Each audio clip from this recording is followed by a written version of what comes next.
Vamos iniciar então a gravação do projeto solicitado na disciplina de refrigeração e ar-condicionado, como projeto de refrigeração da sala de aula do Laboratório de Máquinas Térmicas do IFRS Campus Erechim.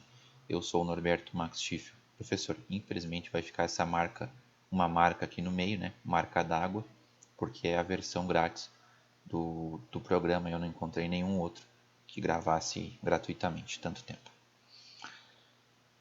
Seguindo então, a gente tem as considerações construtivas da sala. Eu vou dar uma apurada, porque são 7 minutos, é pouco tempo. Aqui possui o esboço da sala, com uma parede externa voltada para o sudeste, outra parede externa voltada para o nordeste, sendo essas paredes externas de concreto, a parede do sudeste contendo 2 janelas representadas aqui do lado, cada janela contendo vidro com persiana, e cada janela de 2 metros por 1,20, com a altura do pé direito de 3 metros. 2 paredes internas em drywall, uma delas contendo uma porta. Cada dimensão está especificada aqui ao lado. As configurações da sala então: 2 paredes externas de concreto de 20 cm de espessura, 2 paredes internas de drywall com 9 cm de espessura, telhado com telhas de fibrocimento e laje, piso ele em concreto, 2 janelas, como citei anteriormente, de 2 por 1,2, vidro transparente comum com persiana, uma porta de 0,9 por 2,1 em drywall. As fontes de calor consideradas para o cálculo da carga térmica: 25 pessoas na sala, um projetor de 75 watts, 12 lâmpadas de LED de 20 watts por unidade. Temperatura externa considerada de 33 graus e umidade relativa de 70%. Foi considerada uma média, ou seja, uma das maiores temperaturas registradas em Erechim nos últimos 15 anos, buscando uma temperatura nada absurda, uma temperatura considerável e frequente na cidade em tempos de calor, cuja fonte está representada aqui embaixo. As considerações iniciais ainda: uma temperatura interna desejada, que é recomendada pela NBR 6401, cuja recomendação é para locais de residência, hotéis, escritórios ou escolas, recomendável de temperatura de 23 a 25 graus Celsius, de temperatura de bulbo seco e umidade relativa de 40 a 70. Foi utilizada uma umidade relativa maior, com o intuito de garantir um maior conforto da sala de aula e uma temperatura de 23 graus. O cálculo da carga térmica, então, buscando com os fatores de insolação das paredes em que continham as janelas voltadas para o sol, das paredes em si, o cálculo da carga térmica já em BTU por hora, do teto, do piso, da iluminação e dos aparelhos presentes na sala, como por exemplo o projetor, que já foi recomendado em aula pelo professor, das pessoas, contendo 25 pessoas, as fontes de calor sendo as portas, vidros ou vãos abertos constantemente, buscando na norma esse tipo de regulamentação. Também foi calculado o cálculo da carga térmica pela ventilação, buscando primeiramente a vazão dessa ventilação, sendo calculado 146 metros cúbicos por hora, utilizando estabelecimentos de ensino, sala de aula, utilizando os próprios fatores.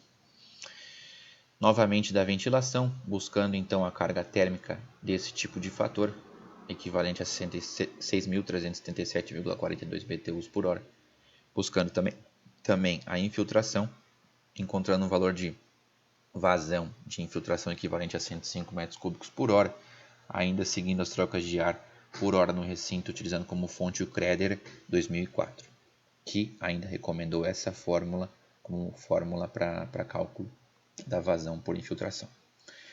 Encontrando então a carga térmica desse cálculo para a infiltração, seguindo a fórmula recomendada de 1274 BTU por hora, buscando por fim uma carga térmica total, relacionando todos os itens, buscando esse valor final de 40.499,42 BTUs por hora e representado em 11,87 kW. Seguindo então com o dimensionamento de equipamentos, considerando a carga térmica de 11,84 kW, as temperaturas estimadas do evaporador de 4 graus, buscando uma temperatura próxima de zero, porém não tão próxima, conforme explicado pelo professor, para que não congele a água ao redor e tranque o equipamento. E uma temperatura de condensador de 40 graus. Temperatura interna desejada seguindo a norma de 23 graus. O fluido utilizado refrigerante foi o R410A. Encontramos aqui então Para o R410A, as entalpias 1, 2, 3 e 4, as pressões 1, 2, 3 e 4 e a variação de pressão. Esse gráfico, essas relações já dadas por um fornecedor, o Danfoss. Quando a gente busca um equipamento pelo próprio programa desse fornecedor, ele mesmo fornece essas informações de prontidão. Foi procurada então a vazão máxima do sistema de 0,072 kg por segundo, a potência do compressor equivalente a 3,91 CV ou 2,88 kW, o calor rejeitado no condensador sendo de 14,76 kW, e relacionando a capacidade frigorífica com a potência do compressor, a gente encontrou o COP do sistema. Botando naquele programa que eu citei anteriormente do fornecedor Danfoss, o mesmo já fornece o compressor que atenderá às necessidades conforme as especificações desejadas. Ele recomendou o uso do modelo VRJ035K Danfoss, mostrando todas as capacidades e detalhes necessários desse condensador.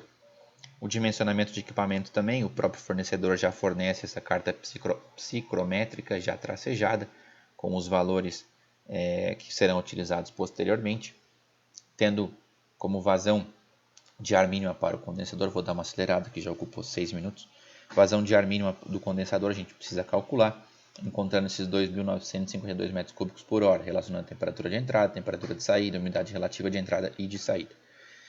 Seguindo com o dimensionamento de equipamentos, encontramos um condensador recomendado pela MIPAL. O modelo escolhido foi o 500, representado aqui embaixo, que atenderá a vazão mínima de 2.952 metros cúbicos por hora e necessário rejeitar 14,76 kW conforme encontrado anteriormente.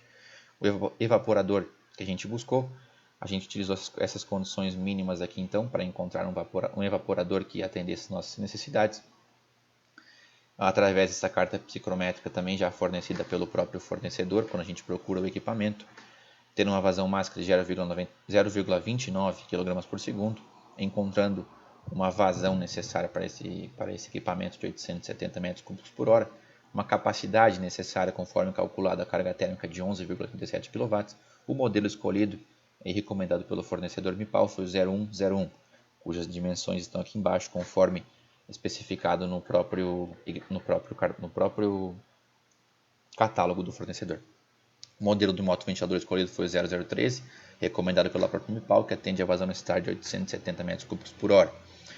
Já a válvula de expansão termostática, o modelo escolhido foi o TGE-103, também fornecido pela Danfoss. Quando a gente coloca os detalhes que a gente precisa, ele mesmo fornece as informações necessárias da válvula de expansão. Foi preciso pensar num sistema de renovação de ar, segundo a ABNT NBR 16401. Uma vazão necessária foi calculada por essa fórmula. Foi encontrada 146 metros cúbicos por hora como a vazão necessária, utilizando sala de aula no nível 1, seguindo as recomendações da ABNT NBR. O sistema de renovação de ar foi utilizado também em NBR. Para elaborar o sistema utilizando ventilador com filtro, o modelo escolhido foi o MAX 100, recomendado pela Ciflux, com uma vazão de 148 metros cúbicos por hora, o que atende o superior necessário.